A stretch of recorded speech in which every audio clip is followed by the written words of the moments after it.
जी, अस्सलाम वालेकुम रहमतुल्लाहि व बरकात। आज हम हाज़िर ख़िदमत हैं एक दफ़ा फिर एक नई पॉडकास्ट के साथ और हमारे साथ मौजूद हैं तनवीर अहमद ख़ान साहब, माशाल्लाह अंडरस्टैंड कुरान ग्लोबल के सीईओ और एक्सपोनेंशियल कोचिंग के सीईओ भी हैं और प्लस माशाल्लाह एसटीसी में प्रोग्राम मैनेजर हैं। तो बहुत शुक्रिया तनवीर अहमद ख़ान साहब, अस्सलाम वालेकुम रहमतुल्लाहि व बरकात। वालेकुम सलाम वरहमतुल्लाहि वबरकातुहू। बहुत शुक्रिया शकील साहब, जज़ाकल्लाह ख़ैर दोबारा मुझे मदऊ करने का। और बताइए आज हम किस टॉपिक पे बात कर रहे हैं? आज हम बात करेंगे पेरेंटिंग पे। तो सबसे पहले तो मुझे ये बताएँ कि पेरेंटिंग है क्या? बहुत बात होती है, बहुत लिटरेचर इसके ऊपर लिखा गया और बोला गया और समझाया गया, माशाल्लाह बहुत सारे नामवर लोगों ने इस पर काम किया है। तो सबसे पहले तो बताएँगे ये पेरेंटिंग असल में है क्या? जज़ाकल्लाह ख़ैर। मैं एक सवाल आपसे पूछूँगा कि आपने ये टॉपिक चूज़ क्यों किया? असल में मैं भी बाप हूँ, मेरे भी बच्चे हैं, तो मैं समझना चाह रहा था कि कैसे हम इन चीज़ों को मज़ीद बेहतर कर सकते हैं। क्योंकि माशरे में बहुत ज़रूरी है कि बच्चों को हम वो सिखाने की कोशिश करें, जो वाक़ई ही उनके लिए बेनिफिट है। वैसे तो औलाद आपको पता है सदका जारिया है, तो उस पर हम टाइम स्पेंड नहीं करते, उसके बारे में सोचते नहीं हैं। तो मेरे दिमाग में ये टॉपिक था कि हम ना सिर्फ़ खुद सीखें, बल्कि अपने नाज़रीन को भी ये बताएँ कि पेरेंटिंग क्या है और ये कितना ज़रूरी है। जज़ाकल्लाह ख़ैर। और मैं आपकी बात से 100% मुत्तफ़िक हूँ। और मैं बहुत सारे लोगों को कोचिंग करता हूँ, जिसमें एग्ज़ेक्टिव्स भी हैं, प्रोफ़ेशनल्स भी हैं। और आप यकीन कीजिए कि ये पेरेंटिंग का प्रॉब्लम आज हर किसी का प्रॉब्लम है। और बहुत सारे प्रोफ़ेशनल्स अपनी लाइफ़ में इसलिए नहीं डेवलप हो सकते, क्योंकि या डेवलप नहीं हो पाते, क्योंकि उनको घर के ऊपर रिलेशनशिप, हस्बैंड वाइफ रिलेशनशिप और पेरेंटिंग इसके चैलेंजेस हैं। तो बहुत शुक्रिया इस इम्पोर्टेंट टॉपिक को मंज़र आम पे लाने का। जी, जी, बहुत शुक्रिया। तो मुझे बताएँ पेरेंटिंग बेसिकली इसको हम कैसे डिफ़ाइन करेंगे? इसको कैसे सर्कल करते हैं कि व्हाट इज़ पेरेंटिंग? जी, मैं पेरेंटिंग को ये समझता हूँ कि देखें, अल्लाह ताला ने जब एक हस्बैंड वाइफ आपस में एक अक़्द के बंधन में बंधते हैं, तो उसके बाद एक नौ-इंसानी की अफ़ज़ाइश का एक तरीका है, जिससे बच्चे वजूद में आते हैं राइट, और हम पेरेंट्स बनते हैं। राइट। अब ये जो बच्चे हैं, ये अल्लाह ताला की इमानत है हमारे पास।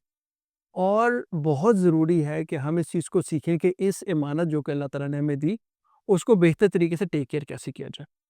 Unfortunately from prep till PhD इस तमाम करिकुलम में किसी भी जगह ना रिलेशनशिप के बारे में बात होती है, हस्बैंड वाइफ रिलेशनशिप की, और ना पेरेंटिंग की बात होती है। तो हम करते क्या है कि हम अपने पेरेंट्स को देखते हैं और हम सारी ज़िंदगी खुश रहते हैं कि हमें तो अब्बा जी ने इतनी पिटाई लगाई और हमारी अम्मा ने इतनी सख्ती की और हम तो इतने अच्छे वालिदैन हैं। और हम तजर्बे करते रहते हैं, कभी वो तजर्बे कामयाब होते हैं और कभी वो तजर्बे डिज़ास्टर साबित होते हैं। तो इस नॉलेज को सीखना, पेरेंटिंग को सीखना, जो इमानत अल्लाह ताला ने हमें दी है, इसको सही तरीके से इसका हक अदा कैसे किया जाए, इसको सीखने की ज़रूरत है। बेशक, बहुत शुक्रिया। अच्छा, वैसे आप देखें तो इंसान अशरफुल मखलूक़ात है और वो बड़े-बड़े चैलेंजेस को जो है ना वो कबूल करता है और उसमें कामयाब भी होता है। हम शेर को भी सुधा लेते हैं, कितना खूंखार जानवर है। कुत्ता एक अलग चीज़ है, बिल्ली है, डॉल्फ़िन है, देखिए नाम लें बेशुमार चीज़ों को हम सुधा लेते हैं और उनको टेम कर लेते हैं अपने मिज़ाज के मुताबिक जैसा हम चाहते हैं।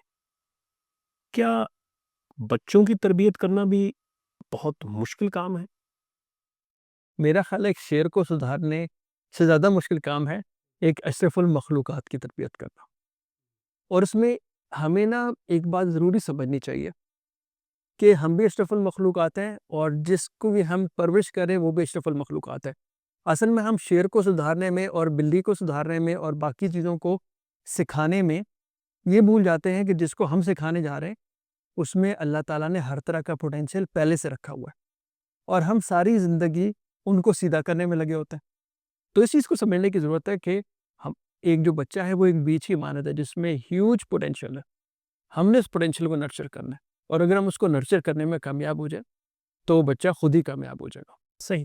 अच्छा, जब हम पेरेंटिंग की बात करते हैं तो देखिए मैं इनको 2-3 हिस्सों में जो है ना वो कैटेगराइज़ करता हूँ। एक है वो 1 महीने से लेकर 7 साल तक की जो ऐज होती है, उसमें वालिदैन को बच्चों के साथ कैसा सलूक करना चाहिए, उसको उनको कैसे ट्रेन करना चाहिए, मोहब्बत कैसे करनी चाहिए, बातें कौन-सी करनी चाहिए, ये बहुत वाइड एक जो है ना वो है जिस पे डिस्कशन हो सकती है। तो मुझे ये बताइए कि जो पेरेंट्स हैं, ख़्वाहिश तो सबकी होती है कि हमने जो है वो अपने बच्चों की तरबियत करनी है, और कुछ लोग उसमें कामयाब होते हैं, कुछ नाकाम होते हैं, फिर नाकामियों के बाद भी एक नई प्रॉब्लम शुरू होती है। तो जो अभी पेरेंट्स बने हैं, जिनके बच्चों की उम्रें जो हैं वो 1 महीने से लेकर 7 साल तक हैं, उनके बारे में आप गाइडलाइन दीजिए कि उन बच्चों के साथ उन्हें कैसा सलूक करना चाहिए और किस तरह उनको ट्रेन करना चाहिए? माशा तबारकल्लाह, बिल्कुल ये एक एज सेगमेंट है जो कि फ्रॉम 1 ईयर टू 7 ईयर तक का है, और उसमें बच्चे की पर्सनैलिटी की मेजर चीज़ें ऑलरेडी डिसाइड हो जाती हैं और परमानेंट हो जाती हैं, जो फिर बाकी ज़िंदगी में चलती हैं। तो ये बहुत इंपॉर्टेंट टाइम होता है। मुझे याद है एक दफ़ा मैं स्ट्रैटेजिक विज़निंग का एक कोर्स ले रहा था, और मैंने हमारे जो इंस्ट्रक्टर थे उनसे पूछा कि मुझे ये बताइए कि हमें अपने बच्चों के विज़न कब डिफ़ाइन करने चाहिए? उस वक़्त मेरे बेटे की उम्र थी 8 साल, जो सबसे बड़ा बेटा, अब तो यूनिवर्सिटी गोइंग है वो। तो मुझे उन साहब ने कहा कि एक बच्चे की ज़िंदगी के विज़न्स और स्ट्रैटेजीज़ उसकी पैदाइश से 2 साल पहले आपको डिफ़ाइन करने चाहिए। अल्लाहु अकबर! और हम रहते हैं, यानी यदि बच्चा जो है वो माँ की कोख में है, उस वक़्त से हमें ये सारी चीज़ें प्लानिंग और सोचना और ट्रेनिंग लेनी चाहिए। क्या बात! बिल्कुल। और हमें ये भी सोचना चाहिए कि जो मेरे बच्चे की माँ बनेगी वो कैसे होनी चाहिए, ठीक है? तो ये भी एक डिसीज़न है। तो बहरहाल ये है कि अब अगर अल्लाह ने एक तोहफ़ा दे दिया है बच्चे की सूरत में, तो देखें, एक तो चीज़ समझने की बहुत ज़रूरत है कि जो बच्चा पैदा होता है और इस दुनिया में आता है, हर बच्चा इंटेलिजेंट होता है, हर बच्चा कॉन्फिडेंट होता है, हर बच्चे का हाई कैरेक्टर होता है, और हर बच्चे में एक्सट्रीम लेवल की क्रिएटिविटी होती है। ये सब चीज़ें अल्लाह ताला ने हर बच्चे के अंदर दी होती। दी होती हैं। Very good. अब हमारा एज़ अ पेरेंट्स क्या बनता है फ़र्ज़, कि हम इन तमाम की तमाम चीज़ों को नर्चर करें। जिस तरीके से एक बहुत पावरफुल बीज अगर किसी को दे दिया गया ना, उसने ज़मीन में लग गया है। अब उसने क्या करना है कि उस बीज को उसने पानी देना है और उसको वो कंड्यूसिव एनवायरनमेंट देना है, जिसके अंदर वो एक पौधा बन के फिर एक दरख्त बन जाए। सही। ठीक है? तो अगर हम इस कॉन्सेप्ट से लेके चलें, तो फिर हम बच्चों को अच्छा पेरेंटिंग कर सकते हैं। दूसरी बात, आपने 1 से 7 साल की उम्र में पूछा, तो इसमें बच्चों की कुछ नीड्स होती हैं। सबसे पहली नीड एक बच्चे की होती है इमोशनल नीड। एक बच्चे को पेरेंट्स की मोहब्बत, वक़्त, वार्मथ मिलनी चाहिए। आजकल एक चैलेंज आ गया है कि हम लोग एक एक करियर की दौड़ में लगे हुए हैं, जिसके अंदर करियर ही ज़िंदगी बन चुकी है। चाहे वो फादर हो, चाहे वो मदर हो, स्पेशली उस केस में बड़ा चैलेंज होता है, जिस केस में मदर और फादर दोनों वर्किंग लोग होते हैं। उस केस में क्या होता है कि एक बच्चे की जो तरबियत है ना, उसको जो ममता की ज़रूरत होती है, उसी जगह मेडता आ जाती है, हुँ। और मेड उसको वो तरबियत कर रही होती है। तरबियत करनी हो। तो वो एक एक जो बच्चा है ना, आप ये समझें कि अगर एक बच्चा जो है, वो माँ की गोद में बैठा है और वो सीख रहा है 1, 2, 3 या व्हाटएवर, उसकी जो ग्रोथ है ज़हन की, वो बहुत फ़ास्ट होगी एज़ कम्पेयर्ड उस बच्चे के जो कुर्सी पे बैठा हुआ है। वही। तो ये जो वार्मथ है, ये बड़ी ज़रूरी है। हमने तो आजकल क्या किया है कि आजकल तो हमने ये कहा है कि वो जो बच्चे को ज़िंदगी में 2 साल जो खालिस दूध मिलता है, हम कहते हैं उसकी भी ज़रूरत नहीं, ये फ़ॉर्मूला मिल के। तो हमने हर चीज़ को जो है ना वो कैपिटलिज़्म में ट्रांसलेट कर दिया। तो ये बड़ी ज़रूरी है कि एक बच्चे को मदर की वार्मथ मिले, उसको वक़्त मिले। बच्चे जो है, हम क्या करते हैं, हम बच्चों को खुश करने के लिए उनको नए-नए तोहफ़े ला के देते हैं। महँगे से महँगा उनको गिफ्ट ला के देते हैं। लेकिन बच्चों को तोहफ़े की ज़रूरत नहीं होती, बच्चों को टाइम की ज़रूरत होती है। बच्चों के लिए जो लव जो हम कहते हैं ना कि मैं तुम्हें बहुत मोहब्बत करता हूँ, उस लव के स्पेलिंग LOVE नहीं होते हैं, उसके लव स्पेलिंग होते हैं TIME, कि आप कितना वक़्त दे रहे हैं, आप कितना क्वालिटी टाइम दे रहे हैं बच्चों को। That is one of the important things specially in this age from 1 to 7। तो 1 टू 7 जो इयर्स एज है, आपके जो जवाब है उससे ये निकला कि वालिदैन का बच्चों को टाइम देना सबसे पहली बात है, कि बच्चों को टाइम दें। अब बहुत सारे सिनेरियोज़ में जो माएँ होती हैं वो तो चलिए अगर हाउसवाइफ़ हैं तो वो तो बच्चों को टाइम देती हैं, सारा दिन उनके साथ वो खपरी होती हैं, उनको सिखा रही होती हैं या उनके साथ जो भी टाइम स्पेंड कर रही होती हैं। लेकिन वालिद जो है, वो अगर जॉब करता है या किसी ऐसे प्रोफ़ेशन में है कि वो साथ भी नहीं है, समटाइम शहर से बाहर होते हैं, समटाइम मुल्क से बाहर होते हैं वालिदैन। जो वालिद है वो बाहर होता है, वो तो टाइम नहीं दे रहा।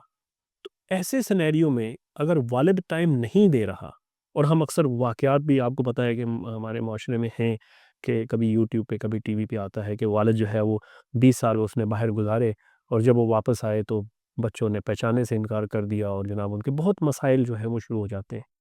तो ये जो वालिद इतनी मेहनत करता है अपने बच्चों की खातिर, जिसको वो मेहनत समझ रहा होता है कि मैंने तो सारी ज़िंदगी लगा दी अपनी अपनी बच्चों के लिए कमाई की और उनकी आसाइशों के लिए सारा वक़्त दिया, और आखिर में उसको क्या मिलता है कि वो ही वाल बच्चे और जो है वो उसको पहचानने से भी इनकार कर देते हैं। ये टाइम ना देने की वजह है या गलत प्लानिंग है या ऐसा नहीं करना चाहिए? इस बारे में भी ज़रा प्लीज़। देखिए 2 चीज़ें ना, एक तो ये कि हम आपने बात की मदर का टाइम देने की, और उसके बाद वालिद जो कि मसरूफ़ हो जाता है और या मुल्क से बाहर होता है और वक़्त नहीं दे सकता। देखिए सबसे पहले तो ये कि मदर का वक़्त बच्चे को जो देना है वो टाइम नहीं है जिस टाइम में उसको बैठ के वो वोवेल सिखा रही है या उसका ए और बी और सी सीधा करा रही है। That is not the quality time. हाँ, ठीक है, उसको कुछ स्किल्स डेवलप करने, वही। लेकिन बड़ी ज़रूरी चीज़ ये है कि माँ बच्चे के साथ खपती तो है, उसके साथ खेलती कितना है? हुँ। वो बच्चे को बाहर कितना लेके जाती है? बच्चे और माँ को किसी दरख्त के नीचे बैठने का वक़्त नसीब होता है कि नहीं होता? उनको घास पे चलने का वक़्त नसीब होता है कि नहीं होता? यानी आजकल हो ये रहा है कि माँ सारा दिन मेड का काम और बाप सारा दिन मज़दूर का काम कर रहा होता है, और बच्चे किसके हवाले होते हैं? मोबाइल्स, टैबलेट्स और टीवी के हवाले होते हैं। तो ऐसे तो तरबियत नहीं होती। तो हमें बड़ा ज़रूरी है कि हमें एक तो इस चीज़ के डिफ़रेंस को समझना चाहिए कि एक होती है क्वालिटी ऑफ लाइफ़ और एक होता है स्टैंडर्ड ऑफ लिविंग। जो स्टैंडर्ड ऑफ लिविंग होता है वही होता है कि हम बहुत सारा पैसा कमा सकें, बहुत सारा पैसा ला सकें, बड़े होटलों में खाना खा सकें, बड़ी गाड़ी में रह सकें, नया फर्नीचर और ये सब बड़ी-बड़ी चीज़ें कर सकें। All that is standard of living. Quality of life ये है कि इन फैमिली मेंबर्स को, इस मकान में जो लोग रह रहे हैं, क्या वो उसको एक घर में कन्वर्ट कर सकें कि नहीं? उनके लिए एक-दूसरे के लिए कितना टाइम है? उनके पास अपने लिए कितना टाइम है? उनके पास अपनों के लिए कितना टाइम है? उनके पास बच्चों के लिए कितना टाइम है? जब ये टाइम वो लोग एक-दूसरे को देते हैं, और ये टाइम वो टाइम नहीं है जो पढ़ाई का टाइम है। ये वो टाइम है जो इनका आपस में एक-दूसरे से बातें करने का टाइम है। ये वक़्त जब उनको मिलता है, then they get the quality of life. तो मसला ये है कि हम पैसे कमाने को समझते हैं कि पैसा कमाने से क्वालिटी ऑफ लाइफ़, वो क्वालिटी ऑफ लाइफ़ नहीं बेहतर होती, वो स्टैंडर्ड ऑफ लिविंग बेहतर होता है। क्वालिटी ऑफ लाइफ़ पे फ़ोकस करें, बच्चों के साथ को वक़्त दें, और वो वक़्त पढ़ाई का ना हो, वो वक़्त जिस तरह मेरा बेटा है, छोटा बच्चा, अब मैं आपको एग्ज़ाम्पल दूँ, मेरा बेटा है, वो उसकी उम्र है 6 साल। मुझे पता है उसके 2 दोस्त हैं, हैदर और हारून हारून जिसकी हम हर वक़्त बातें करते रहते हैं। और हैदर, अयान मेरा बेटा और मेरी हमारी कॉन्फ्रेंस कॉल होती है। और उसके अंदर ऐसा होता है कई दफ़ा मैं अजीब-अजीब शक्लें बना रहा होता हूँ और वो भी अजीब-अजीब शक्लें बना रहे होते हैं। And what is the age of the your son? 6 साल का है, अच्छा, 6 ठीक है? साल, वेरी अब मैं अगर अपने आप को सीईओ ऑफ एक्स्पोनेंशियल देखूँ तो मुझे ये हरकतें ज़ेब नहीं देती, लेकिन ये मेरे बच्चे की रिक्वायरमेंट है। वो चाहता है कि मैं उसके दोस्त से बात करूँ, और उसके बाद जब मैं कभी अपने दोस्त से कहता हूँ तो हर दोस्त से बात कर लेता है। Because we are having that bonding, that relationship. तो ये होता है क्वालिटी टाइम। ये क्वालिटी टाइम नहीं है मैं उससे कह दूँ कि तुम मैथमेटिक्स की बुक लेके और मैं तुम्हें सारे सवाल करा दूँ और तुम्हारे 10 में से 10 नंबर आ जाएँ, this is not quality time. तो ये तो दूसरी तरफ लेके जा रहे हैं बात। हम तो जो वालिदैन हैं तो वो तो टाइम यही है कि बच्चों को पढ़ाई कराओ, उसने क्या पढ़ा, उसने क्या सीखा, कल तुम्हारा होमवर्क क्या था, आज तुमने होमवर्क कर लिया, तुमने सबक याद किया, सुनाओ मुझे सबक क्या याद किया है तुमने। हम तो इसको टाइम समझ रहे होते हैं। तो जो टाइम हम उसके साथ खेलेंगे, गपशप लगाएँगे, उसकी बातें सुनेंगे, ये है असल क्वालिटी टाइम। ज़बरदस्त हो गया। अच्छा, ये सारी चीज़ें तो हो गई। जो तरबियत की बात होती है, ये सारा कुछ तो आपने दे दिया, लेकिन यहाँ हम तरबियत की बात नहीं कर रहे। क्योंकि वालिदैन की ख्वाहिश तो है कि हमारे बच्चे जो हैं वो बड़े मुहज़्ज़ब हों, इख़लाक़ उनका बहुत आला हो, न पढ़ाई में भी वो अच्छे हों, अपना काम वो खुद करना सीखें, अपना बिस्तर खुद ठीक करें, ये ख्वाहिशें तो हैं, लेकिन ऐसा होता नहीं है। अब किसी भी फैमिली में के घर में चले जाएँ, उनके बच्चों का कमरा आप अगर देखेंगे ना, तो वो उजड़ा ही हुआ होगा। अब ये चीज़ें कैसे उनके अंदर डाली जाएँ कि आपने अपना काम कैसे करना है, अपनी चीज़ों को खुद कैसे मैनेज करना है, क्योंकि ख्वाहिश तो ये सबकी है, लेकिन ये ऐसा होता नहीं है। ये क्या हम उनको किस तरीके से प्लान करें कि वो सारे अपने काम जो है वो खुद करना शुरू कर दें? मुझे तो याद है क्योंकि हम लोग हॉस्टल में रहे हैं, तो हमें तो ये सारी चीज़ें फिर वहाँ से आदत में, जो हॉस्टल में रहते हैं वहाँ ट्रेनिंग भी होती है, सारी चीज़ें होती हैं। लेकिन घरों में ये पॉसिबल नहीं होता। लेकिन हर माँ और बाप की ये ख्वाहिश ज़रूर होती है कि हमारे बच्चे अपना कमरे का खुद ख़्याल रखें, उसकी डेकोरेशन का ख़्याल रखें, उसकी चीज़ों का ख़्याल रखें, एक-एक चीज़ को सजाएँ अपनी जगह पे, ताकि क्योंकि ये भी एक ह्यूमन साइकी है ना, देखिए माइंडसेट है कि आपको पता चलता है कि आप कितने मैनेज करने वाले थे, क्योंकि ये भी एक चीज़ सीखने में मिलती है ना। तो ये ख्वाहिश तो है, लेकिन इसको हम कैसे उनको सिखा सकते हैं ये चीज़ें? कि आपने एक तो बात की तरबियत की, हुँ। और देखिए आपकी बात के दौरान ना मैंने एक बात को नोटिस किया, वो ये था कि बच्चे डिसिप्लिन हो जाएँ, बच्चे ऑर्गनाइज़ हो जाएँ। देखिए एक चीज़ बड़ी ज़रूरी है हमारे समझने की, वो ये है कि हमें टॉलरेंस ऑफ मेस होना चाहिए। हुँ। अगर मैं किसी घर में जाऊँ और जिस उस घर में छोटे बच्चे हों, यानी 2 साल से 7 साल की उम्र के, और अगर मुझे वो घर बिल्कुल नीट एंड क्लीन नज़र आए ना, तो मेरा दिल बहुत दुखता है। क्योंकि वो जो बच्चे जब खेलते हैं तो उनको अपनी चीज़ें वो हम तो समझते हैं कि उन्होंने चीज़ें बिखेरी हुई हैं, हुँ। लेकिन ये उनकी सेटिंग है। अच्छा ये जो ये उनकी सेटिंग है ये, और उनको बड़ी तकलीफ होती है जब वो अपने पूरे सारे के सारे खिलौने रखते हैं और हम सब कुछ इकट्ठा कर लेते हैं उनको फिर से रीसेट। हम उस तरह की सेटिंग दोबारा उनको करके नहीं दे सकते। तो बड़ा ज़रूरी है कि हमें टॉलरेंस ऑफ मेस हो। हुँ, देखिए, एक गंदा घर और एक बिखरा हुआ घर 2 डिफरेंट चीज़ें, ठीक है? सही। तो छोटे बच्चों के केस में we have to have that tolerance of mess, पहली बात। दूसरी बात ये कि बच्चे ऑर्गेनाइज़ हो जाएँगे वक़्त के साथ, ठीक है? उसकी भी एक उम्र है ना। तीसरी चीज़ ये कि हम कितने ऑर्गेनाइज़्ड हैं। क्या मैं जब उठता हूँ तो क्या मैं अपना बिस्तर सीधा करके उठता हूँ? क्या मैं ऑफ़िस जाते हुए सारी अपनी चीज़ें प्रॉपर जगह पे रखता हूँ? तो वो तो हमें एज़ रोल मॉडल देखते हैं और हमें फ़ॉलो करते हैं। तीसरी एक चीज़ जो आपने मुझे कही थी वो ये कही थी कि जी तरबियत, हर पेरेंट चाहता है कि बच्चे की बेहतरीन तरबियत हो। देखिए, तरबियत के लिए ना 2 कंडीशंस हैं। कोई भी फ़ादर जब तक 2 कंडीशंस पूरी नहीं करता ना, 2 शराइत, तब तक वो तरबियत नहीं कर सकता। उसमें से पहली शर्त है रिलेशनशिप हुँ, और दूसरी है कन्वर्सेशन, मुकालमा। जब तक मोहब्बत का रिलेशनशिप और मुकालमा वालिदैन और बच्चों में ना हो, तरबियत नहीं हो सकती, ठीक है? तो ये 2 चीज़ें पैदा करना पहले ज़रूरी। बिल्कुल। देखिए, आपका अगर एक बॉस है, मुझे पता है आप तो एक कंपनी ओनर हैं, लेकिन अगर आपका एक एम्प्लॉयी है और वो एम्प्लॉयी आपसे खुदा ना ख़वास्ता शदीद नफ़रत करता है, तो क्या वो काम करेगा जो आप चाहेंगे? बिल्कुल। बिल्कुल नहीं करेगा, बल्कि उसको वो करने में खुशी होगी जो आपको नापसंद है। तो सबसे ज़रूरी चीज़ ये है कि वालिद या वालिदा और बच्चे का एक स्ट्रॉन्ग बॉन्ड, स्ट्रॉन्ग रिलेशनशिप कायम हो। कई दफ़ा क्या होता है कि वालिदैन का मोहब्बत का ताल्लुक है ही नहीं बच्चे से, ना बच्चे को प्यार करते हैं, ना प्यार की नज़र से देखते हैं। आप ये देखें कि एक वालिद अपने बच्चे को जो कहता है कि तुम उधर बैठो और तुम ऐसे हो और तुम ज़िंदगी में कुछ नहीं कर सकते। आप ये देखें कि आप अगर अपने स्टाफ में किसी शख्स को ऐसे कहें, क्या आप अपने टी बॉय को ऐसे कहते हैं? आप टी बॉय को भी नहीं कहते। तो हमें ये देखना चाहिए कि हम एज़ पेरेंट्स जो बच्चों के साथ बर्ताव करते हैं, वो बर्ताव हम दुनिया में किसके साथ करते हैं? मैं एक बात कहता हूँ कि आप अगर एक बच्चे को चाहते हैं ना, फॉर एग्ज़ाम्पल आप क्या चाहते हैं आपका बच्चा क्या बने? सब कुछ आप सोच लें, बड़ी से बड़ी चीज़ समझ गया। बताइए, क्या चाहता है आपका बच्चा क्या बने? मैं ये चाहता हूँ कि मेरा बच्चा आलिम दीन बने। अच्छा, अगर आप चाहते हैं कि आपका एक बच्चा आलिम दीन बने ना, तो उस बच्चे को आज से वो रिस्पेक्ट देना शुरू कर दें जो आलिम दीन को देते हैं और इंशाअल्लाह अल्लाह करेगा वो आलिम दीन बन जाएगा। क्या बात है! यानी इतना मुख्तसर सा जवाब और इतनी बड़ी आपने गहरी बात कर दी। बिल्कुल। तो ये है, पहली बात है रिलेशनशिप, हुँ, दूसरी बात है मुकालमा। हमारे यहाँ बच्चों के साथ मुकालमा क्या होता है? तुमने स्कूल में क्या किया?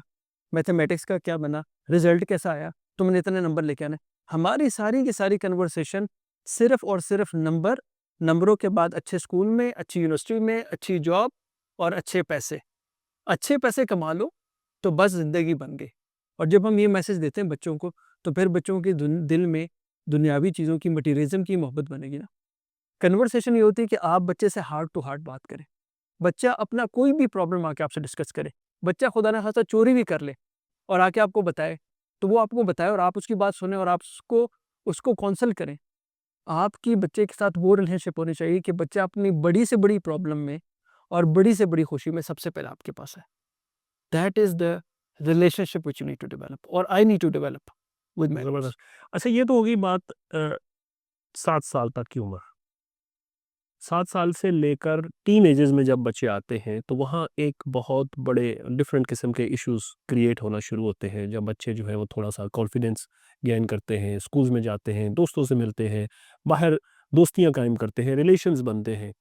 अ, ऐसी एज में थोड़ा-सा डिफरेंट हार्मोनल चेंजेस भी आती हैं और सारा कुछ होता है।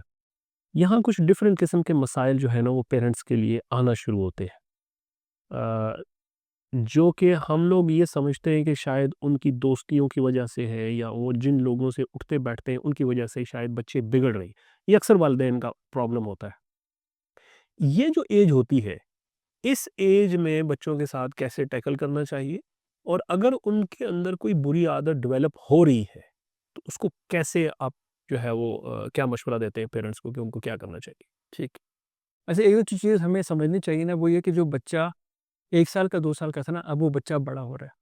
जब एक बच्चा बड़ा होकर टीनेज में आएगा, तो अब वो एक आदमी है या वो एक औरत है, और हमें इस चीज़ को समझना चाहिए कि हमसे तो वो छोटा ही है, लेकिन अब उसकी अपनी एक आइडेंटिटी डेवलप हो रही है। उसमें हार्मोनल चेंजेज़ आ रहे हैं। पहले तो पेरेंट्स को ये समझना चाहिए कि टीनेज के मसले क्या होते हैं। फॉर एग्ज़ाम्पल, मेरा बेटा, ये अभी लास्ट वीक की बात है, किसी एक बात पे, उसकी उम्र है 15 साल, वो किसी एक बात पे रोया और मुझे पता चल गया कि वो रोया। तो मेरे से बातचीत हुई, तो मैंने कहा, "बेटा, ये तो बड़ी अच्छी बात है, मुझे पता चला आप रोए हैं। इससे तो पता चल रहा है कि आप टीनेजर हो चुके हैं।" क्योंकि हम क्या कहते हैं, हम कहते हैं, "इतने बड़े हो गए, अभी तक तुम रो रहे हो? तुम छोटे बच्चे हो।" तो भाई हमें समझने की ज़रूरत है कि हमारा नॉलेज गैप है। जब एक बच्चा टीनेज में आता है, तो उसने बहुत ज़्यादा खुश होना है और उसने बहुत ज़्यादा गमगीन होना है। वो खिलखिला के हँसेगा भी और वो रोएगा भी। रोएगा वो। और ये निशानी है कि वो टीनेज में आ चुका है। अगर वो ऐसा नहीं कर रहा, अगर वो नहीं रो नहीं रहा, तो वो बड़ा नहीं हुआ। तो जब आप बच्चे को बताते हैं ना, जब मैं उसको बताया, मैंने कहा, "बेटा, ज़बरदस्त यार, इसका मतलब है तुम बड़े हो गए।" उसको भी कॉन्फिडेंस आया कि मैं बड़ा हो गया हूँ। नहीं तो हमको ये सुनने में मिलता है कि तुम इतने बड़े हो गए भी तुम बच्चों से ज़्यादा बदतर हो। तो एक तो हमें इस नॉलेज की ज़रूरत है। दूसरी बात ये है कि जब बच्चे बड़े होते हैं, हमें ये बात सोचनी चाहिए कि ये वही बच्चे हैं, इनको वही प्यार चाहिए जो प्यार इनको पहले चाहिए होता था। अगर एक बच्चा जब छोटा होता है, माँ उसके लिए पूरी-पूरी रात जागती है। माँ उसको प्यार करती है, बोसा देती है, गले लगाती है। अब ये बच्चा बड़ा हो गया, इस बच्चे की मोहब्बत की रिक्वायरमेंट अभी भी है। पहले वो 10 दफ़ा सवाल करता था, तो माँ उसको जवाब देती थी। वो ज़िद करता था, तब भी कोई मसला नहीं। हुँ। अब यही बच्चा अगर 2 दफ़ा पूछेगा, तो कहेंगे, तुम्हें अक्ल नहीं, तुम इतने बड़े हो गए हो, ठीक है? तो ये अभी भी वही बच्चा है, इसकी रिक्वायरमेंट प्यार मोहब्बत की वही है। ये बड़ा हो गया, इसकी आइडेंटिटी बन गई है, तो पहली तो बात ये है कि मोहब्बत जारी रखें। और ये बड़ा हो गया, लेकिन जो आप उसको पहले रिलैक्सेशन देते थे ना, आपने उसको वो रिलैक्सेशन देनी है, ठीक है? तीसरी चीज़ क्या है कि इसके पास अब ये पहले की तरह आपकी बात मानेगा नहीं। अब इसका अपना ओपिनियन है, तो आपको उसको चॉइसेस देनी है, ठीक है? हम क्या करते हैं, हमारा प्रॉब्लम क्या है कि हम कहते हैं कि अब बच्चा बड़ा हो गया है, इसने हमारी वैसी ही बात माननी है जैसे हम अपने अब्बा की मानते थे। भई अब वो ज़माना गुज़र चुका है। अपने बच्चों की एक हदीस में भी है कि बच्चों को उनके औकात के मुताबिक, उनके दौर के मुताबिक उनकी तरबियत करो। सही। तो ये चीज़ें बड़ी ज़रूरी है हमारी जानने के लिए। और अगर फॉर एग्ज़ाम्पल, जैसे आपका सवाल था कि अगर एक बच्चे में एक आदत डेवलप हो गई है, पहली तो बात ये है कि वालिदैन बच्चों की जासूसी ना करें। हुँ, हुँ। अगर एक बच्चे में एक गलती आ गई है, आप उस बात को ओपन ना करें। आपका बच्चे के साथ वो रिलेशनशिप होना चाहिए कि आप उससे वन टू वन डिस्कस करें। और मैं अपने बच्चों से डिस्कस करता हूँ कि बेटा, मैं तो, यानी ज़ाहिर बात है, सारी बातें नहीं बता सकता बच्चे को, जो बताने वाली होती है वही बताता हूँ। लेकिन मैं जब ज़िक्र करता हूँ ना कि बेटा, मुझे लाइफ़ में ये चैलेंजेस थे और मुझे तुम्हारी एज में ये प्रॉब्लम्स आए थे। जब मैं अपनी प्रॉब्लम्स उसको बयान करता हूँ, तो उसको लगता है कि हाँ यार, ये प्रॉब्लम तो मुझे भी आ रहा हुँ। है। देन ही ओपन्स अप और फिर वो अपनी बातें करता है। लेकिन और मुझे ऐसा भी पता है, एक भतीजा मेरे पास आया जिसकी उम्र थी 21 साल, और यानी उसको बेसिक अपनी सफाई के बारे में भी उसको नहीं पता था। उसने मुझे कहा कि चाचू, मुझे इतना अफ़सोस होता है कि मेरे वालिद ने सारी ज़िंदगी मुझे इतना सा नॉलेज भी नहीं दिया। तो ये सारे का सारा नॉलेज किसने देना है? वो इंटरनेट पे, यूट्यूब के ऊपर नहीं सर्च कर सकते ये सारा नॉलेज। चाहे बच्चे हैं, चाहे बच्चियाँ हैं, ज़रूरी है कि ये नॉलेज हम उनको दें। अब वो बड़े हो गए, उनको चॉइसेस दें, उनका डिसीज़न है, उसको रिस्पेक्ट करें, गाइड ज़रूर करें। और अगर वो किसी गलती में मुब्तला हैं, तो उनके साथ मुकालमा करें, उनके साथ बैठें, डिस्कस करें, उन्हें कहें कि बेटा, मैं भी इंसान हूँ, मुझसे हज़ार गलतियाँ होती हैं, आप भी इंसान हो, हमें अल्लाह ताला देख रहा है। और उनको इस चीज़ पे कन्विंस करें कि यू कैन गेट बैक। सही। अच्छा, जब टीनेज की हम बात करते हैं तो टीनेजेस में कुछ और भी मसाइल होते हैं पेरेंट्स जो फेस करते हैं। अक्सर मैं देखता हूँ कि जब बच्चा मैट्रिक कर लेता है या एफएससी कर लेता है, तो वो पेरेंट्स से ख्वाहिश कर रहा होता है कि मुझे बाइक चाहिए, आपने मुझे बाइक लेके देना है या गाड़ी लेकर देनी है। और वो इतना मजबूर करता है अपने वालिद को, अपनी वालदा को, कि वो सरेंडर होने पर मजबूर हो जाते हैं कि उसकी वो ख्वाहिश पूरी कर रहे होते हैं। और अक्सर ऐसी जगहों पे कुछ लोग तो ख़ैर कैपेबल होते हैं कि ले देने के, और कुछ लोग बैंक से लोन लेकर ये चीज़ें कर रहे होते हैं अपने बच्चे की खातिर। क्योंकि बच्चा, उसके पास क्या होता है हथियार, 2 दिन हो गए, 3 दिन हो गए, खाना नहीं खाया, कमरे में बंद हो गया कि नहीं मुझे ये चीज़ चाहिए। ऐसी सिचुएशन में पेरेंट्स को कैसे डील करना चाहिए बच्चों के साथ? अच्छा, सबसे पहले तो एक इम्पॉर्टेंट चीज़ ये है कि जैसे मैंने शुरू में बात की थी कि हस्बैंड वाइफ रिलेशनशिप, इसके ऊपर बहुत काम होने की ज़रूरत है। क्योंकि जिस तरह पेरेंटिंग का नॉलेज दुनिया में बहुत कम लोगों के पास है, इस तरह हस्बैंड वाइफ रिलेशनशिप का भी बहुत कम नॉलेज है। तो पहले तो ये है कि जो हस्बैंड वाइफ है ना, उनको आपस में, जो गाड़ी के जो पहिए होते हैं ना, जो एक साइज़ के होते हैं, वो एक साइज़ के हो, फिर गाड़ी सही चलती है। एक पहिया छोटा-बड़ा हो ना, तो गाड़ी बम्पी होती है। तो पहले तो ये कि उनके आपस में बहुत अलाइनमेंट होनी चाहिए तमाम टॉपिक्स के ऊपर, ठीक है? अब कोई अगर इस तरह का मसला आ गया तो पहले तो पेरेंट्स आपस में अलाइन्ड हो। दूसरी बात ये कि शुरू से अपने बच्चों को आपने ग्रूम इस बात पे करना है कि they should be able to differentiate between needs and wants. ज़रूरत क्या है और ख्वाहिश क्या है, इसका बच्चों को कॉन्सेप्ट होना चाहिए। क्योंकि कहते हैं कि जो ज़रूरियात है ना, वो फ़कीरों की भी पूरी हो जाती हैं और जो ख्वाहिशें हैं वो बादशाहों की भी पूरी नहीं होती। तो अगर हम इस चक्कर में लग गए कि बच्चों की ख्वाहिशात पूरी करने लगे, तो there is no limit. And again बात ये है कि parents they should learn to say no. अब अगर एक बच्चा कहता है, जिस तरह मेरे बच्चे मुझे कहते हैं और सारे बच्चे कहते हैं कि हमें मोबाइल चाहिए, वो देखो वो कज़न के पास मोबाइल है, उसके पास आईपैड है, उसके पास आईफ़ोन है, मुझसे छोटा आईफ़ोन है। मैं कहता हूँ बिल्कुल ठीक है, आपको भी मिलेगा, लेकिन जब आप यूनिवर्सिटी में जाएँगे। तो मेरे घर में 2 मोबाइल्स हैं, एक मेरा बड़ा बेटा यूज़ कर रहा है जो अब यूनिवर्सिटी में पहुँच चुका है, और एक वाइफ़ का मोबाइल है जो बाकी 4 बच्चे इस्तेमाल कर रहे हैं। तो आप उनको चीज़ ज़रूर दें, लेकिन आप उनको बताएँ yes I will give you by that time. अगर वो ज़िद कर रहा है तो उस केस में आपने ज़िद नहीं करनी, आपने पेशेंस से काम लेना, क्योंकि देखिए you are authority at home. क्या करना है, क्या नहीं करना है, ये आपने डिसाइड करना है। वाइफ़ के साथ अलाइनमेंट होनी चाहिए, दोनों को ये बात बिल्कुल क्लियर होनी चाहिए, और उसके बाद आप उनको रिएक्ट ना करें। क्योंकि बच्चा बड़ा हो रहा है, अगर आप उसको थ्रेट करेंगे, वो आपको थ्रेट करेगा, चीज़ें नेगेटिव साइड पे चली जाएँगी। उसको बताएँगे भाई I am the boss of home, ये रूल्स हैं, इसके मुताबिक चलना है, ये चीज़ आपको मिलेगी लेकिन आपको इस टाइम मिलेगी, और उसको हिकमत के साथ लेके चलें, फ्रेंडली लेके चलें।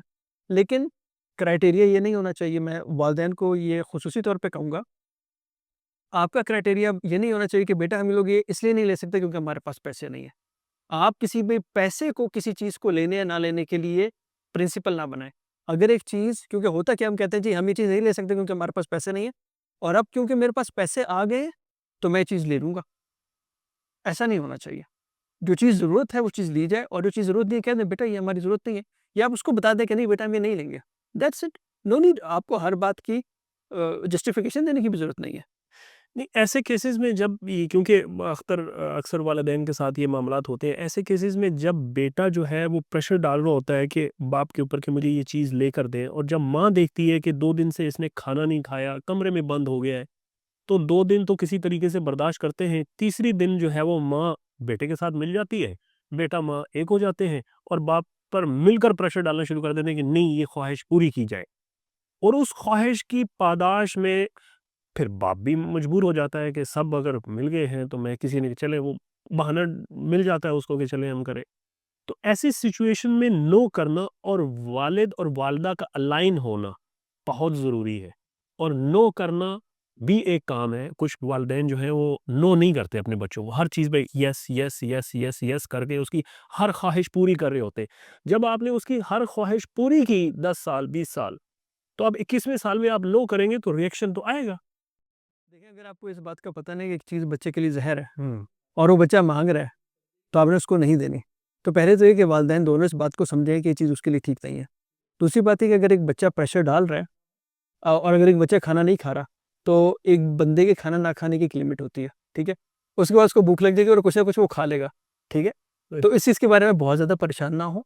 लेकिन अगर आपको एक चीज़ लग रही है कि एक चीज़ बच्चे के लिए ज़हर है, तो उससे आपको बच्चे को बचाना है। सही। बहुत शुक्रिया, जज़ाकल्लाह ख़ैर। मैं अगली बात जो मेरे दिमाग में आ रही है वो ये है कि जो गैजेट्स, मोबाइल और गेमिंग, ये इतना बड़ा अभी मैं तो समझता हूँ एक फ़ितना बन गया है कि हर बच्चा 5 साल से लेकर 20 साल तक गेमों के पीछे लगे हुए हैं। सारा-सारा दिन गेमें खेलते हैं, उसके लिए नए-नए कंप्यूटर्स, नई-नई चीज़ें, नई-नई डिवाइसेज़ जो है वो पेरेंट्स को मजबूर करते हैं कि वो लें, और वो अपना जितना टाइम है पढ़ाई के अलावा, वो उनका गेमिंग के ऊपर लगा होता है। और वालिदैन किसी हद तक उनको रोकने की कोशिश भी करते हैं और कुछ नहीं भी करते हैं। उनके लिए भी एक आसान हथियार है कि बच्चे को बिज़ी कर दो अगर उन्होंने कुछ अपना कोई मामलात करने हैं, काम करना है। इस गेमिंग और जो जो टाइम है, स्क्रीन टाइम है, इसको कैसे हम पॉज़िटिवली किसी और चीज़ में कन्वर्ट कर सकते हैं? क्योंकि ये हर घर का मसला है। हुँ, बिल्कुल, बिल्कुल, और ये हर घर का मसला है और ये मेरे घर का भी मसला है, ठीक है? तो एक तो सबसे ज़रूरी इस चीज़ की है कि इस मसले को समझा जाए कि एक मसला है। हर घर में ये नहीं समझा जाता, वो समझते हैं कि बच्चे पढ़ रहे हैं ना, रिज़ल्ट अच्छा आ रहा है, बाकी सारा टाइम गेम्स है तो कोई मसला नहीं। लेकिन हकीकत ये है कि गेम्स एक बच्चों के लिए एक बहुत बड़ी डिस्ट्रैक्शन, बहुत बड़ी एडिक्शन है जो उनके करियर को, उनकी लाइफ़ की मीनिंगनेसफुल को इम्पैक्ट कर रही है। कोशिश करें वो बच्चे पेरेंट्स जिनके बच्चे इस काम में नहीं पड़े, तो वो बच्चे को फिज़िकल एक्टिविटी में इन्वॉल्व करें। हर बच्चे के लिए मिनिमम 50 मिनट की फिज़िकल एक्टिविटी ज़रूरी है, उसका पसीना निकलना चाहिए।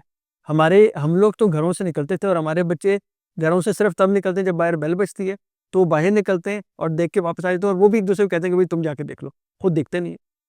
तो एक तो ये कि फिज़िकल एक्टिविटी हो। दूसरी बात ये कि पेरेंट्स इस चीज़ को समझें कि ये एक इम्पोर्टेंट चीज़ है कि उनको आपस में वक़्त गुज़ारना है। मसला ये आ रहा है कि फ़ादर और मदर दोनों बिज़ी हैं और उनके पास जो वक़्त बचता है, उस वक़्त में वो बिल्कुल ड्रेन्ड आउट होते हैं।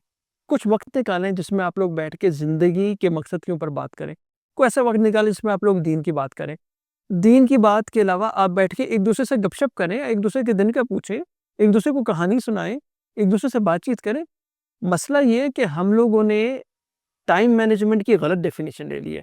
हम लोग ये कहते हैं टाइम मैनेजमेंट ये है कि हम अपने पूरे के पूरे टाइम को ना ब्लॉक कर दें और अपने लिए फ्री टाइम ना छोड़ें और बच्चों को भी हम इतना बिज़ी कर दें कि बच्चों के पास भी फ्री टाइम रहे। ये गलत डेफिनेशन टाइम की है। टाइम मैनेजमेंट की सही डेफिनेशन ये है कि आपके पास अपने लिए टाइम निकला है और अपनों के लिए, बच्चों के लिए टाइम निकला है। और वो जो टाइम निकले उस केस में आप लोग बाहर निकलें, इकट्ठे बैठें, क्वालिटी टाइम स्पेंड करें। अगर ये क्वालिटी टाइम होगा तो बच्चों का गेम टाइम ऑटोमेटिकली रिड्यूस हो जाएगा। दूसरी बात कुछ चीज़ें जो मैंने घर पे की हुई हैं, वो ये कि बाय द वे जिनके घर में एयरटेल है उनके लिए एक अच्छी न्यूज़ है कि आप एयरटेल के ज़रिए अपने मॉडेम को ऑटोमेटिकली एक स्पेसिफिक टाइम पे ऑफ ऑफ कर सकते हैं। तो हमारे घर में रात को 12 बजे ऑटोमेटिकली मॉडेम शट डाउन हो जाता है। तो 12 बजे के बाद किसी भी किस्म की एक्टिविटी नहीं होती। दूसरी बात ये है कि बच्चों के साथ मिल के बैठ के जो बड़े बच्चे हैं, उनको शेड्यूल बना के ना दें बल्कि उनके साथ बैठें कि वो शेड्यूल बनाएँ। आपने क्या काम करना है, जो उन्होंने शेड्यूल बनाया है उसके ऊपर अकाउंटेबिलिटी पार्टनर बन जाए। कि एक बंदा बच्चा जिस तरह मेरा एक बच्चा कहता है कि जो मुझे 1.5 घंटा गेम खेलनी चाहिए। अब आप उसके साथ एक ताल्लुक रखें और अगर फॉर एग्ज़ाम्पल वो 1.5 घंटे से 2 घंटे पे जाता है तो आप उसके साथ बैठ के बात कर लें कि बेटा ठीक है, ये एक चैलेंज है जो आप फेस कर रहे हैं, आप ज़्यादा टाइम ले रहे हैं, how can you solve it? बजाय कि आप उसके ऊपर रिस्ट्रिक्शन डालें, गिव देम चॉइसेस और उनसे पूछें सॉल्यूशन। हर बच्चे के पास सॉल्यूशन होता है और बच्चा उस सॉल्यूशन पे इम्प्लीमेंट करेगा जो उसने खुद बताया होता है। तो इसको डिस्कस करें और दुआ भी करें। वो कहते हैं कि अगर आपकी कोई प्रॉब्लम है जो आपकी तहज्जुद का हिस्सा नहीं बन सकी, इसका मतलब है वो चीज़ आपको चाहिए नहीं। अल्लाह ताला से दुआ करें, अल्लाह ताला के हाथ में तो सब कुछ है। ज़बरदस्त, ज़बरदस्त, जज़ाकल्लाह ख़ैर। अच्छा, यहाँ से जो मैंने नतीजा निकाला है आपकी गुफ्तगू से, वो ये निकल रहा है कि बच्चों की तरबियत करना तो ज़रूरी है, लेकिन उससे पहले पेरेंट्स की जो ट्रेनिंग है ना, कि उन्होंने क्या करना है और कैसे करना है, ये भी बहुत ज़रूरी है। अगर हमें पता ही नहीं होगा कि हमने बच्चों के साथ डील कैसे करना है, तो हम कैसे करेंगे? और मेरे ख़्याल में 99% पेरेंट्स का हमारे समेत यही प्रॉब्लम है कि हमें सही तरह पता ही नहीं है कि हमने चीज़ों को किस एंगल में लेकर चलना है। जज़ाकल्लाह खैर, आपने जो बात मुझे कही है ना, आप यकीन करें इसके मेरे ज़हन में इतने सारी स्टोरीज़ और वाक़यात आ चुके हैं जी, जी, आपकी ज़रूर, ज़बान पे ज़रूर, ज़रूर कुछ कि और लेकिन वक़्त कम है। तो इंशाल्लाह इसके ऊपर हम दोबारा भी बात करेंगे, लेकिन आप यकीन करिए कि बहुत सारे गैप्स इसलिए आ रहे हैं, बच्चों में बहुत सारी प्रॉब्लम इसलिए आ रही है क्योंकि हमें एज़ अ पेरेंट्स इस चीज़ का आइडिया नहीं है कि पेरेंटिंग क्या होती है। हम तमाम बच्चों को एक जैसे समझते हैं। फॉर एग्ज़ाम्पल मैं आपको सिर्फ़ हिंट्स दूँगा जिस पे हम फिर कभी बात करेंगे। एक ये कि हम जो बच्चा आके बात करता है, मेहमानों से मिलता है, हम कहते हैं ये बच्चा कॉन्फिडेंट है, वो कॉन्फिडेंट नहीं है, वो बोल्ड है। एक बच्चा जो कि इंट्रोवर्ट है वो कॉन्फिडेंट हो सकता है। एक बच्चा जिसको हम कहते हैं कि तुम जाके जो है ना वो शॉप से ब्रेड ले आओ या दूध ले आओ, वो जाके ले आता है। और एक और बच्चा जो कि वो काम करने से पहले 5 सवाल करता है, हम उसे कहते हैं कि तुम नाफरमान हो, तुम बात नहीं मानते। दोनों का लर्निंग स्टाइल डिफरेंट है। एक इंक्रीमेंटल लर्निंग पे चल रहा है, एक बिग पिक्चर क्लियर करते हुए किए बगैर ऑपरेट ही नहीं कर सकता। ये 2 डिफरेंट लर्निंग स्टाइल हैं। इसी तरीके से बहुत सारी और मल्टीपल इंटेलिजेंसेस होती है। हमारा मसला क्या है कि हमने कभी इस टॉपिक को समझा ही नहीं। अगर हमने जिस टॉपिक पे एक बात की है ना, ये आउट ऑफ 40-50 टॉपिक्स जो मैंने पीटीसीसी के पेरेंटिंग कोर्स में पढ़े हैं, उसमें से एक टॉपिक है। तो हमें समझना चाहिए कि ये नॉलेज हमारे लिए बहुत ज़रूरी है। इस नॉलेज के ज़रिए आप यकीन करें, देखें, अगर हमारे पास पेरेंटिंग का नॉलेज हो, जो बच्चा कॉन्फिडेंट है, जो बच्चा क्रिएटिव है और जिसका कैरेक्टर है, जिसमें 3 चीज़ें मौजूद हों, जिस एम्प्लॉयी में ये 3 चीज़ें मौजूद हों, जिस बिज़नेस ओनर में ये 3 चीज़ें मौजूद हों, क्या वो कामयाब होगा दुनिया में? डेफ़िनेटली। डेफ़िनिटली। और हर बच्चे के अंदर ये चीज़ मौजूद है। अगर हम एज़ पेरेंट्स सीधे हो जाएँ और हमारे स्कूल्स इन चीज़ों को बर्बाद करने से रुक जाएँ, तो आप यकीन करें कोई ऐसा बच्चा नहीं है कि सक्सेसफुल प्रोफेशनल या सक्सेसफुल बिजनेसमैन ना बन सके। नहीं, हम इल्ज़ाम स्कूल्स तो ख़ैर जो कर रहे हैं वो तो कर रहे हैं ना। हम तो एज़ अ पेरेंट्स की बात कर रहे हैं। स्कूल सिस्टम पे जाएँगे तो एक लंबी डिबेट है। तो एज़ अ पेरेंट्स हमें वो क्या चीज़ें हैं जो बच्चों के अंदर डालेंगे ताकि वो जो तीनों इनके अंदर खूबियाँ मौजूद हैं, उनको वो ज़्यादा पॉलिश कर दें। बेसिकली तो पेरेंट्स से यही करना होता है बिल्कुल ना? पेरेंट्स में ही होना। तो बेसिकली हमने जो चीज़ें डिस्कस की हैं, अगर आप इन चीज़ों के अपने लिए लेसन निकालें, देखिए जो बातें मैंने आपको बताई हैं और शकील भाई ने भी बताई हैं, इनमें से कोई बात ऐसी नहीं है जो आपको पता ना हो। बहुत सारी चीज़ें आपको पता होंगी। बड़ा ज़रूरी ये है कि आप अपने लिए एक पर्सनल डेवलपमेंट प्लान बनाएँ।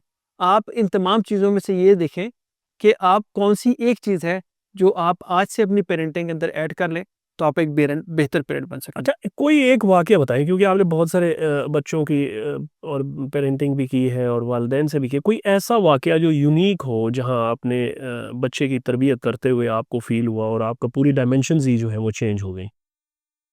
देखिए, एक वाक़या कि मेरे एक दोस्त थे इजिप्शियन, और ये बड़े बच्चों, क्योंकि आपने टीन्स की बात की तो मैं बड़े बच्चे की बात कर रहा हूँ। एक दोस्त थे, इजिप्शियन थे, उनके बेटे ने इलेक्ट्रिकल इंजीनियरिंग ली। हुँ, अब वो लड़का हाफ़िज़ कुरान था सही। और सऊदी अरब में उसकी परवरिश हुई और उसके बाद वो चला गया इजिप्ट और वहाँ पे जाके उसने अपनी एजुकेशन शुरू की। उसके वालिद चाहते थे कि वो इलेक्ट्रिकल इंजीनियर बने, और हम में से कितने बच्चे हैं जो वालिदैन की ख्वाहिश के भेंट चढ़ जाते हैं। धन्यवाद। नहीं, तो वो बच्चा जब पहुँचा अपने 2 साल कंप्लीट करने के बाद, तो उसको महसूस ये हुआ कि उसने ज़िंदगी में बहुत बड़ा गलत डिसीजन लिया और वो एक सक्सेसफुल इलेक्ट्रिकल इंजीनियर नहीं बन सकता। और ये इमोशन उसके ऊपर इतना गालिब आ गया कि वो खुदकुशी करने पे तुल गया। और उसके वालिद साहब मेरे पास आए और उन्होंने कहा कि यार मेरा बहुत बड़ा प्रॉब्लम हो गया। बच्चा है, हाफ़िज़ कुरान है, उसको पता है कि खुदकुशी हराम है और वो खुदकुशी करने पे तुला हुआ है। और मैं उसको कुरान और हदीस के रेफरेंसेस ला के देता हूँ, उसको समझाता हूँ, उसको समझ नहीं आ रही। तो मैंने कहा जी चलें ठीक है, मेरी आपसे मुलाकात करें। तो हमने एक ऑनलाइन मीटिंग की और उस ऑनलाइन मीटिंग में मैंने उस लड़के को सुना और मैंने उससे पूछा कि तुम्हारा ज़िंदगी का मसला क्या है? और मैंने उसको जज नहीं किया, मैंने उसको लेबल नहीं किया, मैंने उसको ये नहीं कहा कि तुम हाफ़िज़ कुरान हो गए, तुम ये सोच कैसे सकते हो? मैंने उस पे फ़तवे नहीं लगाए। उसने अपना पूरा प्रॉब्लम मुझे बताया और उसका प्रॉब्लम ये था कि वो अपने आप को 2 डिफरेंट डिसिप्लिन्स में कंपेयर कर सकता है कि मुझ में ये भी नहीं है और मुझ में ये भी नहीं है, तो मुझ में कुछ भी नहीं है। तो मैंने उससे कहा कि तुम्हारा जो चैलेंज है ना, उसका रीज़न ये है कि तुम डायरेक्शनलेस हो। तो तुम मुझे बताओ कि तुम्हारे आस-पास कोई ऐसा बंदा है जो तुम्हें डायरेक्शन दे सके? उसने कहा मेरे वालिद के तो दोस्त बड़े-बड़े अच्छी-अच्छी पोस्ट पे हैं और इलेक्ट्रिकल इंजीनियर हैं, तो मैं तो उनसे मिलूँ तो मुझे बता देंगे और समझा देंगे। तो उसने खुद से सॉल्यूशंस निकाल लिए। अच्छा, अब उसके बाद क्या हुआ, उसको मैंने कहा कि तुम ऐसा करो। अच्छा, उसके बाद इनके वालिद को, जो मेरे दोस्त थे, उनको टेंशन ये थी कि उसके आगे-आगे एग्ज़ाम्स आ रहे हैं और वो एग्ज़ाम्स पे फ़ोकस करने के बजाय इन मसलों में पड़ा हुआ है। मैंने कहा एग्ज़ाम्स को मारो गोली, एग्ज़ाम्स के ऊपर तुमने नहीं फ़ोकस करना। तुम जाओ अपने इन सवालों के जवाब ढूँढो।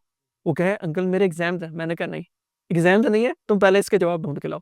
अब वो मेरी पोज़ीशन पे चला गया था कि वो मुझे कन्विंस कर रहा था कि मैंने इम्तिहानों की तैयारी करनी है। मैंने कहा नहीं, इम्तिहानों की तैयारी नहीं करनी, तुमने पहले अपने सवालों के जवाब जवाब ढूँढने। दे दें, बिल्कुल। और वो एक डिस्कशन से अल्हम्दुलिल्लाह उसका अपना सुसाइड करने का इरादा तब्दील हो गया और आज अल्हम्दुलिल्लाह वो इलेक्ट्रिकल इंजीनियर है और सक्सेसफुल बंदा है। हुँ। तो हम बच्चों को वो टाइम नहीं देते जिसमें हम उनकी बातें सुन सकें।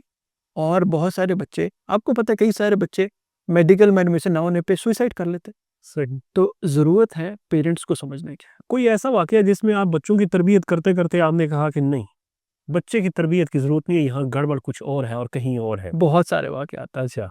बहुत सारे वाक़यात हैं। मेरे पास ना पेरेंट्स बच्चों को, जो टीनेजर्स हैं, क्योंकि टीनेज में प्रॉब्लम्स आते हैं। तो एक साहब अपने बच्चों को मेरे पास लेकर आए सऊदी, और वो एक बहुत बड़े रिसर्चर, बहुत बड़ा नाम उनका सऊदी अरब में, वो लेकर आए। तो उनके बेटे की ख्वाहिश ये थी कि वो यूएस में ट्रक ड्राइवर बन जाए। उनके बेटे की ख़्वाहिश थी। उनके बेटे की ख्वाहिश ये थी कि मैंने बड़े होके अमेरिका में ट्रक ड्राइवर की जॉब करी, क्योंकि पैसे बड़े मिलते हैं, आपको पता है इस बात? हाँ, वो भी मिलते हैं और वो ट्रैवलिंग भी होती है शायद व्लॉग-व्लॉग देख के उसने अपना माइंड बनाया था। तो हुआ क्या कि मैंने जब उसके वालिद से मुलाकात की कि तुम्हारा रिलेशनशिप कैसा है बच्चे के साथ, उसने कहा 9 आउट ऑफ 10। मैंने कहा बड़ी बात है। और जब मैंने बच्चे के साथ मेरी मुलाकात हुई और जब मेरी उससे बातचीत हुई, तो पता ये चला कि उसका शायद माइनस में रिलेशनशिप है अपने बच्चे के साथ। फिर मैंने बच्चे के साथ काम करना शुरू किया और कुछ अर्सा काम करने के बाद मुझे महसूस हुआ मेजर मसला वालिद का है, बच्चे का मसला नहीं है। बच्चा ना वालिद को सुनता है, वालिद ना बच्चे को सुनता है, ना उसे मोहब्बत करता है, ना उसको टाइम देता है, हुँ। वो उसको लेबल डिसेबल करता है। हुँ, हुँ। अब काम होना चाहिए था वालिद पे, पर वालिद राज़ी नहीं। तो उस केस में मैंने उन्हें कहा कि भाई मैं आपके बेटे को कोच कर सकता हूँ, I can not be the proxy father. और ऐसे ही एक से ज़्यादा मौके पे हुआ और मैंने फाइनली तो ये कहा है कि भाई मैंने टीनेजर बच्चों को तब तक कोच नहीं करना जब तक उनके वालिद मुझसे कोचिंग ना लें। और आप यकीन करें अभी पिछले वीक भी मेरे पास एक टीनेजर का बहुत बड़ा प्रॉब्लम आया था। हर जगह पे मसला वालिदैन का है। हम्म। तो इसलिए मैं तो कहता हूँ वालिदैन सुधर जाए, ये नहीं, वालिदैन सुधर जाए, बच्चों बच्चे ठीक हो जाएंगे। से ठीक हो जाएंगे। चले जी, बहुत शुक्रिया तनवीर अरकान साहब, बड़ी ज़बरदस्त डिस्कशन रही पेरेंटिंग पे। इंशाल्लाह इस मौजू पे ज़रा क्रिटिकल डीप इनसाइट जाके जो है वो हम बात करेंगे इंशाल्लाह। और बहुत शुक्रिया आपके वक्त का। अगले किसी प्रोग्राम में फिर मुलाकात होगी एक नई बॉट के साथ। जज़ाकल्लाह खैर। अस्सलाम वालेकुम वरहमतुल्लाहि वबरकातुहू। वालेकुम अस्सलाम।